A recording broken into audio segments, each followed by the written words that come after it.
अभिक्रिया की अर्धायु, यानी अर्धायु तो मैंने तुम्हें कल बताया था क्या होगा अर्धायु। अर्धायु का मतलब है जितने समय में अभिक्रिया आदि पूर्ण हो जाती है। लिखो पहले अभिक्रिया की अर्धायु।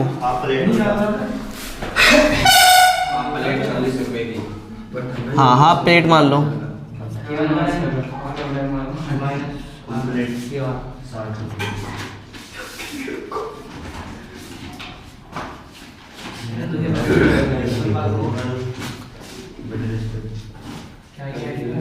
ऐसे लिख सकते हो अभिक्रिया की अर्ध आयु काल।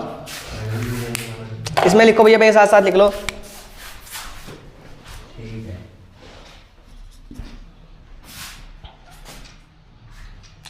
वह समय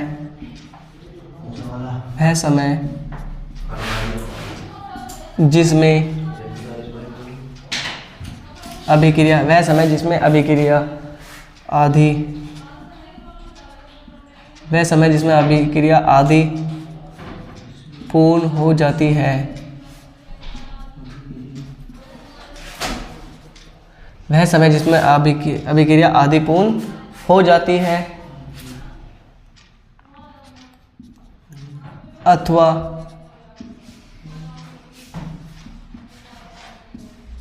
अभिकारक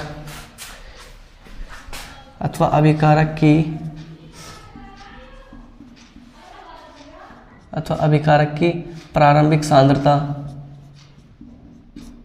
अथवा अभिकारक की प्रारंभिक सांद्रता की आदि रह जाती है, अभिक्रिया का रह जाती है, अभिक्रिया की अर्धायु काल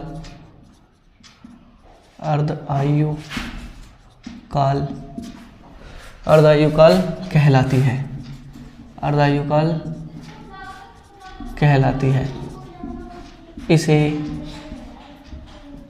इसे टी हाफ या T50 से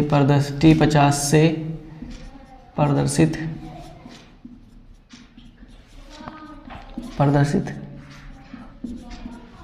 करते हैं, T50 से प्रदर्शित करते हैं। लिख लिया भैया, T50 से प्रदर्शित करते हैं। हमने पढ़ा अभिक्रिया की अर्धायु काल। मैंने अभिक्रिया का अर्धायु काल तुम्हें कल भी बताया था। मैंने बताया था कि वह समय जिसमें अभिक्रिया आदि पूर्ण हो जाती हो, मतलब कोई अभिक्रिया शुरू हुई होगी, भाई कोई भी अभिक्रिया शुरू हुई है तो उसकी शुरू होने के बाद वो पहले ऐसी होगी, पहले तो 5% होगी, फिर 10% होगी, फिर 15, फिर 20, फिर 25, फिर 30, फिर 40, फिर 45, फिर 50, यानी एक टाइम ऐसा भी आता है जब आधी होगी भाई एकदम थोड़ी कि एकदम अभिक्रिया शुरू होगी एकदम पूरी की पूरी होगी, क्या उसमें 1 सेकंड से भी कम समय लग रहा है, लेकिन पहले वो स्टार्ट हुई होगी, फिर 5%, फिर 10%, फिर 15, फिर 20, 25, 30, 35, 40, 50 ऐसे चली होगी नहीं चली होगी। तो क्या लिखा है इसमें, मैंने लिखा कि वह समय जिसमें अभिक्रिया आदि पूर्ण हो जाती है। आदि पूर्ण हो जाने का मतलब है कि आदि क्या होगी, पूर्ण होगी। वही तरीका भैया, जैसे हमारा क्या है, ये एक बीकर है, बीकर नहीं सपोज करो हमने इसमें सब्जी बना रहे हैं, हमने क्या डाल दिए, आलू डाल दिए उबलने के लिए। वही एक समय ऐसा भी तो आएगा भी जब आलू आधे उबले होंगे, भाई कच्चे से रह गए होंगे। अभी घर वाले हमारी अम्मी सबकी कहना ना, अभी तो क्या हुआ, अभी तो थोड़ी सी आलू क्या है कच्चे हैं, या सब्जी क्या हमारी कच्ची, यानी जब तक वे आधे गलेंगे उसे क्या कहेंगे अभिक्रिया, यानी अभिक्रिया का अर्धायु काल, यानी अभिक्रिया शुरू भी होगी लेकिन ना तो पूरी हो रही है, कितनी हुई अभिक्रिया भी आधी, वही क्या वो क्या कहलाएगा, अभिक्रिया का अर्धायु काल कहलाता है। मैंने लिखा कि वह समय जिसमें अभिक्रिया आदि पूर्ण हो जाती है अथवा अभिकारक की सांद्रता प्रारंभिक सांद्रता की आधी रह जाती है, यानी सपोज करो अभिकारक की सांद्रता प्रारंभिक सांद्रता कितनी रह जाएगी, आधी। हम पता आलू लिए हमने, आलू उबालने शुरू करे तो आलू की शुरू में कोई सांद्रता रही होगी, लेकिन जैसे वे गर्म होते चले गए, जैसे भी हमने उबालने शुरू करे तो उनकी एक सांद्रता ऐसे आ जाएगी, वे आधे कच्चे रह जाएंगे, आधे क्या हो जाएंगे, उबल जाएंगे। तो वही क्या कहलाएगा, हमारा अभिक्रिया का अर्धायु काल कहलाएगा। समझ में आ गया भैया, वह समय जिसमें अभिक्रिया आदि पूर्ण हो जाती है अथवा अभिकारक की प्रारंभिक सांद्रता की आधी रह जाती है, क्या कहलाती है, अभिक्रिया का अर्धायु काल कहलाता है। इसे किससे प्रदर्शित करेंगे हम, टी हाफ या T50 से प्रदर्शित करेंगे। अब भैया इसका डेरिवेशन है, मैं वो तुम्हें डेरिवेशन करा दूं, हम मेरे साथ अभी नहीं लिखियो। देखो यदि प्रारंभिक सांद्रता, हमारी प्रारंभिक सांद्रता क्या रहा है, अल्तमस प्रारंभिक सांद्रता क्या है आर नोट, इसे हम मान लें 1, और यही प्रारंभिक यही अंतिम सांद्रता क्या रहा है हमारी R0, क्या रहा है R0, इसे मान लें A/2। और भैया लगा समय, हम अर्धायु काल पढ़ रहे लगा समय, लगा समय यानी हम लगा समय को T बोल रहे थे, लेकिन अब क्या पढ़ा जाएगा इस समय को T हाफ। अब ये जो हमारी समीकरण है उसे लिख लो। हमने प्रथम कोटि के अभिक्रिया जो समीकरण निकाली थी क्या निकाली थी, K बराबर 2.30 गुना log 10 और R नोट बटे R, और समय यानी हमारा है कितना है T अभी T ले लो। अब इसके मान रख लो पहले, K का मान K 2.303 गुना log 10। मैंने क्या बताया तुम्हें भैया, R नोट की जगह क्या रखूं मैं A रख लूं। अरे भैया अंतिम सांद्रता है नहीं, इसकी जगह क्या रखूं मैं A/2, और T की जगह क्या मैं रखूं मैं T हाफ रख लिया। बताओ तक कोई दिक्कत नहीं है किसी को। हमें एक चीज का ध्यान रखना है, जब भी हमारी 3 संख्या तो जो निचली वाली संख्या कहाँ चली जाएगी, ऊपर की संख्या के पास चली जाएगी। तो मैं ऐसा लिख सकता हूँ कि K बराबर भैया 2.303 गुना log 10 बटे T हाफ। लो ये मैं लिख सकता हूँ कि भैया A गुना 2 बटे A। तो A से A कैंसिल हो जाएगा नहीं हो जाएगा भैया, हो जाएगा नहीं हो जाएगा। अब क्या बचा हमारा, K बराबर 2.303 गुना log 10 और 2, ये क्या आ गया यहाँ 2, ये बच रहा। अब भैया नीचे क्या हमारा T हाफ। अब ध्यान रखना, मैं यहीं इधर की तरफ ही कर रहे हैं हम, NOTE नोट, नोट का मतलब है LOG log 10 की पावर 2 रहेगा। यानी अगर ये ऐसा लिख रहा है तो भैया जो इसका मान है वो लिख लो। इसका मान जो रहे हमारा रहे 0.301, कितना रहे 0.301। अब मैं इसकी जगह ये वाला मान रख सकता हूँ ना, रख सकता हूँ भैया। मैं लिख लूँ कि K बराबर पहले संख्या लिखता क्या है 2.303 गुना, अब log की जगह मैं कितना मान रखूँगा 0.3010 बटे क्या भैया हमारा T हाफ। भैया जब इन दोनों की आपस में गुना होगी, गुना करके चाहे तुम देख लियो, इसकी जब गुना होगी इसका मान आएगा 0.693 बटे क्या है T हाफ। भैया T चाहे तो एक बार तो T, एक तो ये वाला फॉर्मूला बना है इसका, एक बार T को इधर ले जाओ, यानी T हाफ बराबर क्या आएगा हमारा 0.693 बटे K। ये इसके दो फॉर्मूले बने। अब मैंने तुम्हें समझा दूं क्या कहा। अच्छा हाँ, क्योंकि हम अभिक्रिया का अर्धायु काल पढ़े तो मैं कौन सा वाला फॉर्मूला लगाना पड़ेगा, ये वाला फॉर्मूला लगाना पड़ेगा। अब देखो अभिक्रिया का अर्धायु काल मैंने बताया था वह समय जिसमें अभिक्रिया आदि पूर्ण हो जाती है। अभिक्रिया शुरू होगी, कहीं एक ऐसी कंडीशन आएगी आदि तो पूरी होगी नहीं होगी। अब भैया अथवा अभिकारक की प्रारंभिक सांद्रता की आदि रह जाती है तो क्या अभिक्रिया का अर्धायु काल कहलाता है। इसे T हाफ या T50 से प्रदर्शित करते हैं। हमने माना यदि प्रारंभिक सांद्रता R नोट को हम क्या लेंगे A, और अंतिम सांद्रता R को क्या लेंगे A/2 स्क्वायर ना, वो स्क्वायर का मतलब जब स्क्वायर ऊपर लग जाएगा। उसमें लगा समय हमारा समय T लग रहा था, लेकिन हम अभिक्रिया का अर्धायु काल पढ़े थे, समय कितना लेना पड़ेगा हमें T हाफ लेना पड़ेगा भैया। तो भैया हम पहला समीकरण लिखे, हमारी क्या आई थी K बराबर 2.303 गुना log 10 प्रारंभिक सांद्रता बटे अंतिम सांद्रता बटे लगा समय T। अब जो हमारे मान है वे रख लो पहले। K बराबर 2.303 गुना log 10 A। भैया प्रारंभिक सांद्रता तो मैंने क्या मानना A रख लिया, अंतिम सांद्रता तो क्या मानना मैंने A/2 लिख लिया भैया, और समय को क्या लिखा T हाफ कर लिया। तो K बराबर 2.303 गुना log 10। बताओ जब ये हमारा यह तीसरे नंबर पर तो पहले नंबर के पास जाएगा नहीं जाएगा भैया, A से क्या हो जाएगा हमारा कैंसिल हो जाएगा। तो K बराबर 2.303 गुना log 10 की पावर कितना जाएगा 2, यानी इसे log 2 पढ़ा जाएगा, और इसे ये T हाफ हो गया भैया। हमारा log 2 का मान कितना रहा है, log 2 का मान है 0.3010 ये मान रहा है। तो K बराबर ऐसी 2.303 गुना जो log इसका मान है क्या है 0.3010 रख दिया। जब इसकी सारे की गुना करेंगे तो भैया ये कितना आएगा 0.693 आएगा, 0.693 आएगा बटे T हाफ आएगा। अब भैया हमें किसका मान पढ़ रहे थे, हमें T हाफ का मान चाहिए, तो हम K को क्या करेंगे, K को तो इधर भेज देंगे, T हाफ को कहाँ भेज देंगे वहां भेज देंगे, क्योंकि हम अभिक्रिया का अर्धायु काल पढ़े थे। तो T हाफ बराबर क्या आएगा 0.693 बटे K आ जाएगा। आगे समय हाँ बताओ कुछ समझाना भी है इसमें। अभिक्रिया का अर्धायु काल, अर्धायु काल का मतलब है कि भैया जितने समय में अभिक्रिया आदि पूर्ण हो जाती है क्या कहलाता है हमारा अर्धायु काल कहलाता है। कोई भी पूछे अर्धायु काल क्या रहे जितने समय में अभिक्रिया आधी पूर्ण हो जाती है क्या कहलाता है हमारा, अर्धायुकाल कहलाता है। भैया यदि हम प्रारंभिक सांद्रता प्रारंभिक सांद्रता हमारी R0 रह नहीं रहती, इसे हम क्या मानेंगे, हम A। अंतिम सांद्रता R रह से क्या मानेंगे, A/2। लगा समय, अगर हम समय हर बार यानी समय t समय लगा, लेकिन अब क्या कितना लेंगे हम, t हाफ, क्योंकि हम क्या पढ़ रहे हैं, अभिक्रिया का अर्धायुकाल। तो हमारी समीकरण क्या आई थी, हमारी प्रथम कोटि के लिए अभिक्रिया के लिए समीकरण आई थी ना, k यानी k बराबर 2.03 गुना log 10 और क्या था R0/R।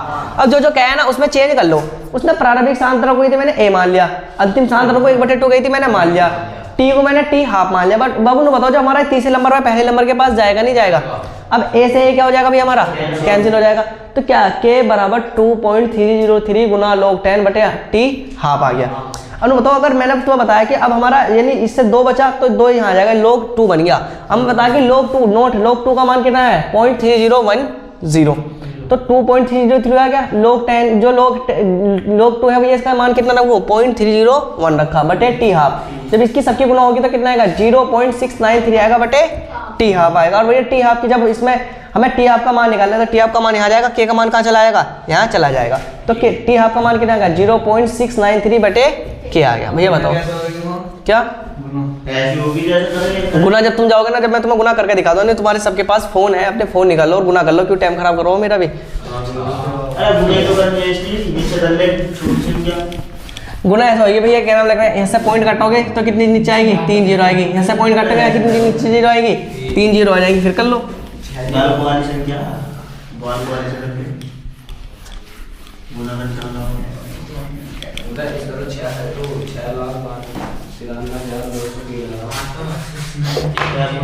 ओए सुनो बाबू, अब हेडिंग डालो अभिक्रिया की आणविकता, हेडिंग डालो अभिक्रिया की आणविकता।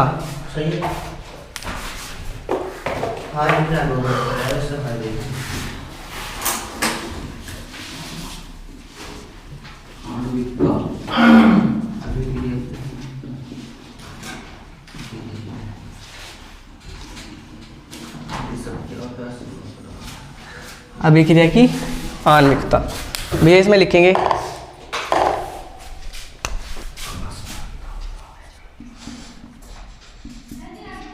किसी संतुलित सरल प्रारंभिक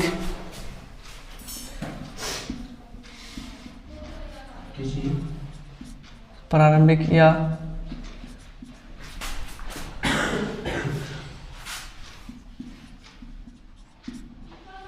किसी संतुलित सरल प्रारंभिक या मौलिक रासायनिक अभिक्रिया में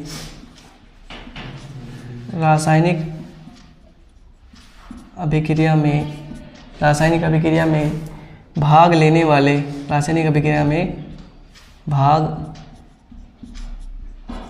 वाले किसी संतुलित सरल प्रारंभिक मौलिक रासायनिक अभिक्रिया में भाग लेने वाले अणुओं की संख्या को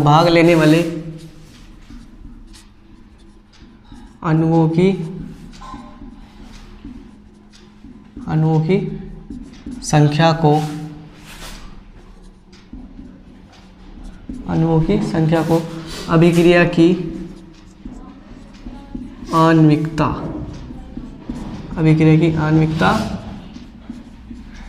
कहते हैं, अभिक्रिया की आणविकता कहते हैं।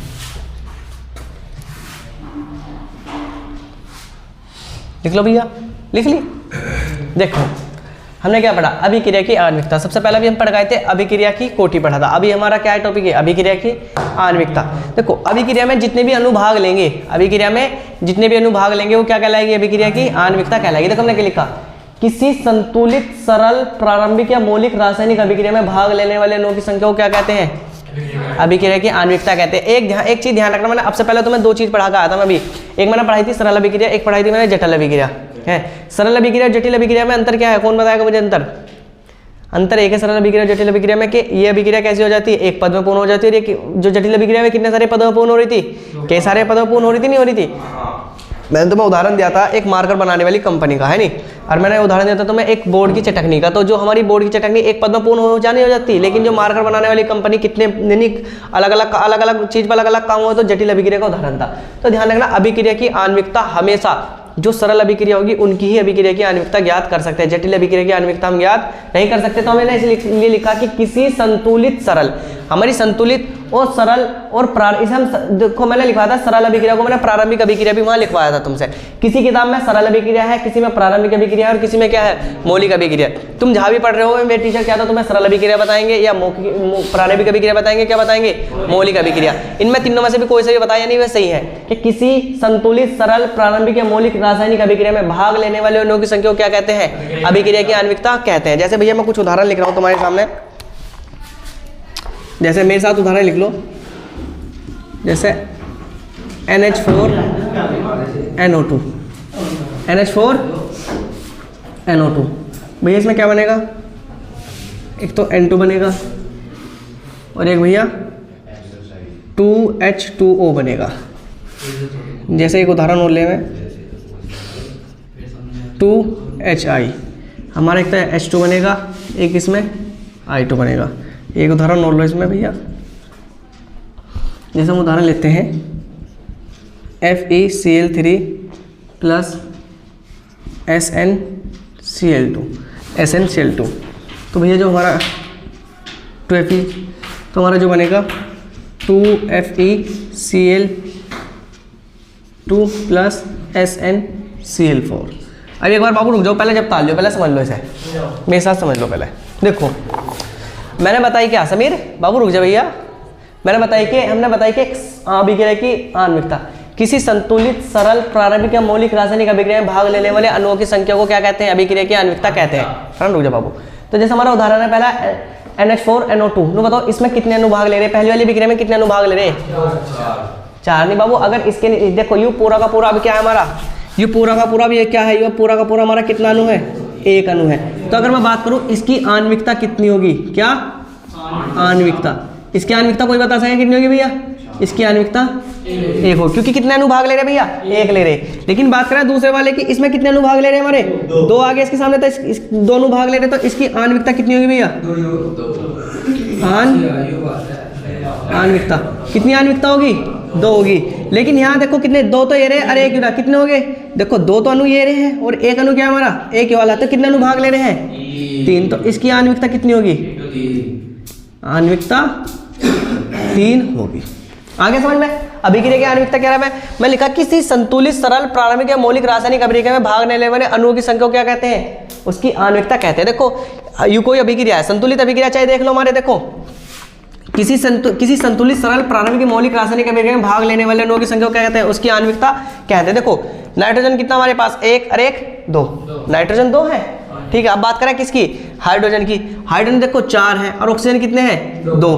देखो 2 दूनी 4 हाइड्रोजन हो गए और 2 ऑक्सीजन होगी, तो क्या होगी, सरल अभिक्रिया बन गई नहीं बन गई। अब दूसरे वाली की बात करें 2HI, हाइड्रोजन 2 है, हाइड्रोजन 2 है, I भी कितने हैं, 2, I क्या नाम लेगा, I भी कितने हैं, 2, तो अभिक्रिया की आणविकता क्या कहलाएगी, 2 कहलाएगी। अब देखो Fe देखो 2 है, Fe इधर भी 2 है, Cl 3 दूनी 6, 6 और 2 कितने हो गए 8, देखो 2 दूनी 4 और 4 Cl ये रहे, 8 Cl है ना, है। Sn 1 है, Sn कितना है, 1 है, नो तो ये अभिक्रिया सरल है ना, है। तो ध्यान रखना कि किसी संतुलित सरल प्रारंभिक मौलिक रासायनिक अभिक्रिया में भाग लेने वाले अणुओं की संख्या को क्या कहते हैं, अभिक्रिया की आणविकता कहते हैं। जैसे NH4, यानी ये सारे उदाहरण लिख लो, आणविकता समझ में आएगी भैया, हाँ ये भी लिख लो, इसकी आणविकता भी लिख लो साथ के साथ। अब हेडिंग डाल लो आणविकता के आधार पर अभिक्रिया के प्रकार, हेडिंग डाल लो आणविकता के आधार पर अभिक्रिया के प्रकार।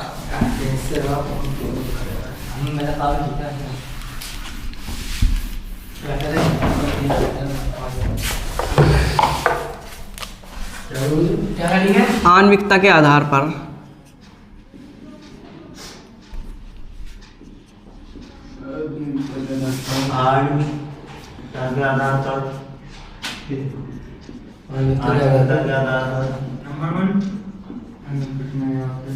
अभिक्रिया के प्रकार,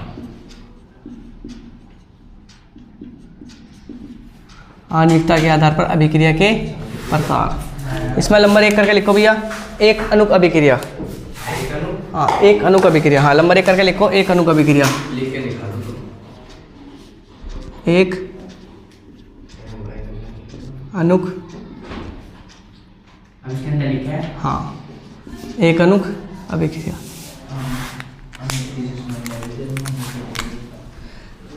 भैया एक अणु का अभिक्रिया में लिखो ऐसी रासायनिक अभिक्रिया, ऐसी रासायनिक अभिक्रिया जिनकी आणविकता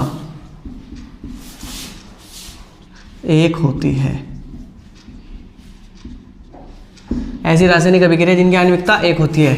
भैया इसका साथ के साथ मैं उदाहरण लिख लूँगा, जैसे भी हमने उदाहरण लिखा था, किसका लिखा था, NH4NO2, क्या बनना इसका, एक तुम से N2 बनना था, और क्या प्लस क्या बनना था, H2O बनना था, क्या बनना था, H2O बनना था। तो भैया एक अणु का अभिक्रिया का उदाहरण है ना, है, क्योंकि इसमें क्या ले रहा, ऐसी रासायनिक अभिक्रिया जिनकी आणविकता कितनी होती है, एक होती है। नो तो इसकी आणविकता एक है ना, है भैया, हाँ लिख लो भैया, साथ के साथ लिखते रहो। नंबर 2, द्विव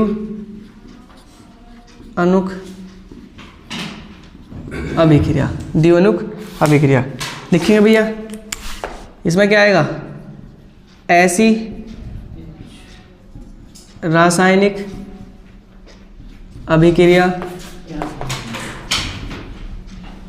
जिनकी आणविकता, जिनकी आणविकता 2 होती है, 2 होती है। इनका उदाहरण भैया तुम लिख लोगे, 2 वाली का कौन सा उदाहरण है इसका, हाँ जैसे 2HI हाइड्रोजन आयोडाइड, तो क्या बनेगा इसमें, एक तो H2 बनेगा और फिर क्या बनेगा, I2 बनेगा।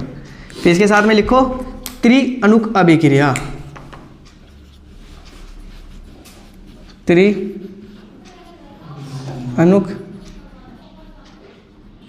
अभिक्रिया लिखो भैया, ऐसी रासायनिक अभिक्रिया, ऐसी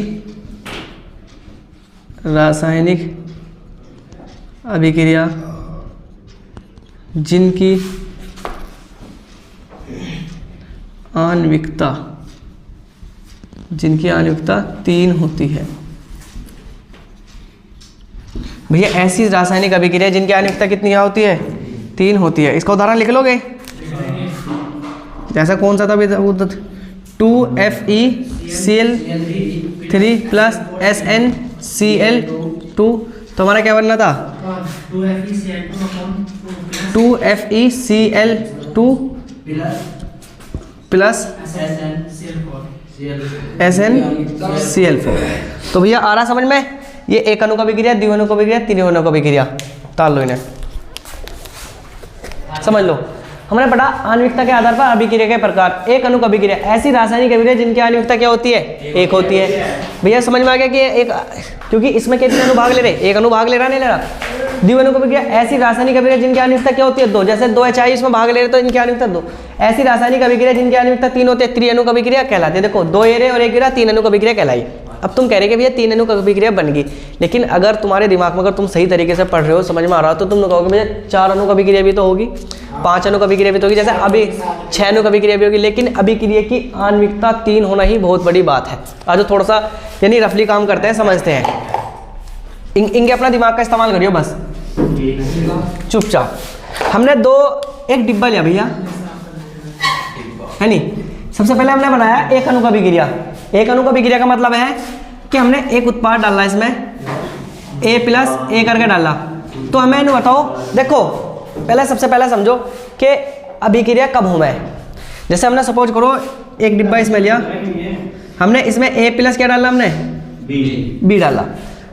तो अभिक्रिया कब होगी, अभिक्रिया जब होगी जब A और B आपस में क्या करेंगे, टक्कर मारेंगे एक दूसरे को। यानी क्या होगी, मैंने बताया था कि एक अभिक्रिया में जब होगी जब A और B क्या करेंगे, टक्कर मारेंगे, और दोनों की क्या हो, दोनों की संकीर्ण ऊर्जा क्या हो, समान हो। अगर दोनों की संकीर्ण ऊर्जा समान होगी तो अभिक्रिया नहीं होने की। अगर यहाँ इसमें A और प्लस A टक्कर मारेगा तो उत्पाद नहीं बनेगा। अगर A प्लस A टक्कर मारेगा तो भैया इसमें क्या होगा, उत्पाद नहीं बनेगा।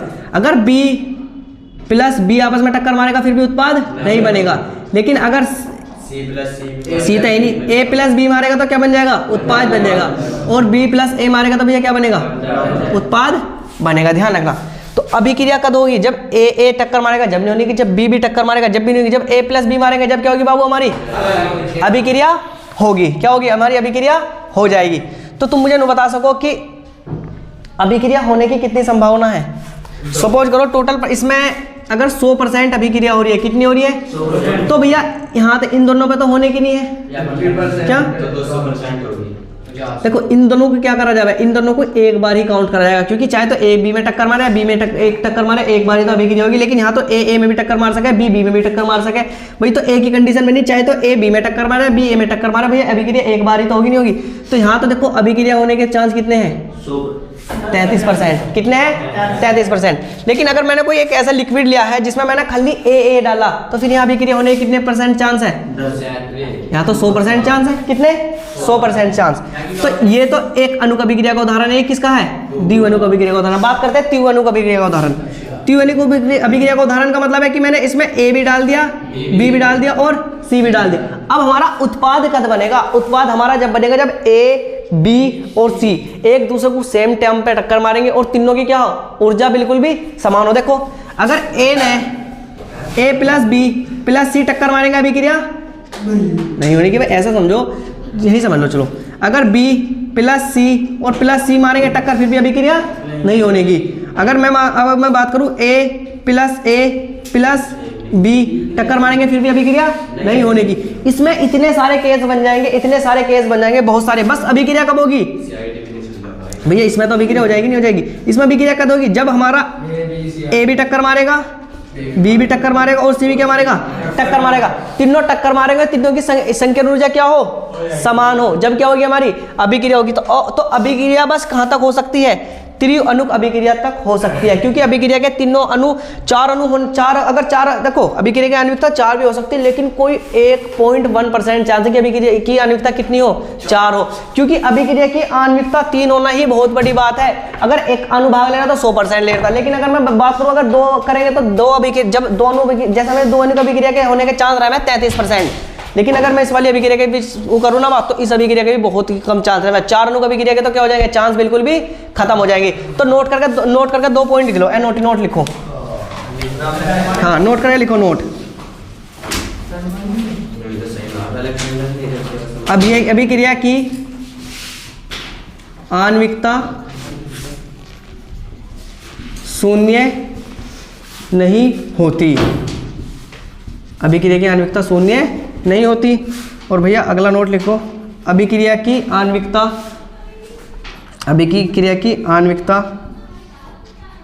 3 से ज़्यादा, अभिक्रिया की आणविकता 3 से ज़्यादा बहुत मुश्किल है।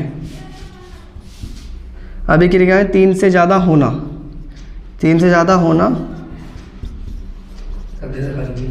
बहुत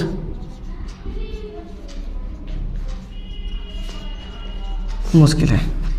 लिख लो, अभिक्रिया की आणविकता 0 नहीं होती और अभिक्रिया की आणविकता 3 से ज़्यादा भी होना क्या है भैया, बहुत ज़्यादा मुश्किल है। नहीं हो सकती है, बहुत ज़्यादा हो तो जाएगी, लेकिन क्या पता ऐसा हो कि हमने 3 अभिकार रख लिए, ए प्लस बी सी ले लिए, लेकिन यह बनना तो था 3 होना, लेकिन 3 से ज़्यादा होना क्या हो जाएगी, थोड़ी सी मुश्किल हो जाएगी। हो तो सकती है पर 0.1% चांस है, बहुत ही कम चांस है कि जब हमें अभिक्रिया हो। मुश्किल लिखता है, हाँ कठिन लिख लो। अभिक्रिया की आणविकता 3 से ज़्यादा होना बहुत ही कठिन है, ऐसे लिख लो। ये बिल्कुल ना संभव तो है, लेकिन इतना भी लिख लिया सबने। तो भैया समझ में आ गया, एक अणु अभिक्रिया आणविकता के आधार पर अभिक्रिया के प्रकार हमने पढ़ा कि एक अणु, द्विअणु, त्रिअणु।